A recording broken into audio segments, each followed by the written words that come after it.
Moi, mun nimi on Arto Rastas ja seuraavaksi tehdään tämmönen vähän aasialaissävytteinen jälkiruoka. Käytetään sinne linkosuon makeita chili ruissipsejä. Ja se mikä mun mielestä näissä sipseissä on niin tosi hauskaa, niitä löytyy eri makuja.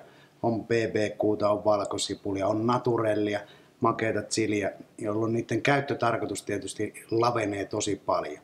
Ja esimerkiksi tämmöisen aasialaisiin jälkiruokiin mun mielestä tämä makea chili on tosi hyvä. Se ei ole liian potkukas, vaan vähän semmonen makeen makunen, niin silloin jälkiruokiin just sopiva.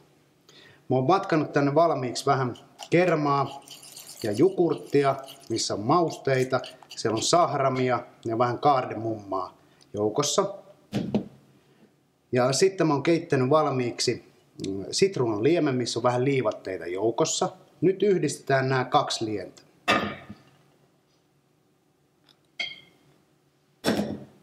Ja yleensä kun resepteissä lukee liivate, niin ihmiset vähän aristelee niitä tietysti, kun liivatteen käyttö on niin vaikeaa, mutta sitä ei kannata jännittää yhtään, se on tosi helppoa. Eli ensin liotetaan aina kylmässä vedessä ja sen jälkeen johonkin lämpimään liemeen. Liemeen liuotetaan ne sitten. Näin kevyesti sekaisin. Sitten mulla on täällä vähän makeita chili ruissipsejä. Murskataan niitä pikkusen. Ihan tämmönen kotikäyttöinen. Iso salaattimusikka käy hyvin. Noin. Sitten laitetaan vähän näitä chipsejä tänne annosvuon pohjalle. Ja tämänkin voi nyt tehdä kerrasta sit vaikka oikein iso body, jos on koko suku tulossa syömään, tai sitten tekee tommosen annosvuokaansa. Sitten täältä vähän vanukasmassaa päälle.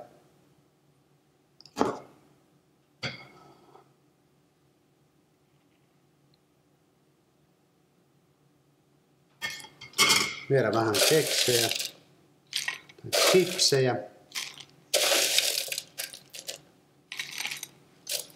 Ja sitten vielä vanukasmassaa.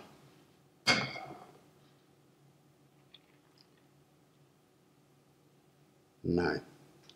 Sen jälkeen jääkaappiin sen verran, että hyytyy, ei ota kauaa, ehkä tommosen puoli tuntia, 40 minuuttia.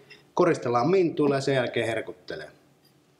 Linkosuon chipsit, koko perheen pelastus.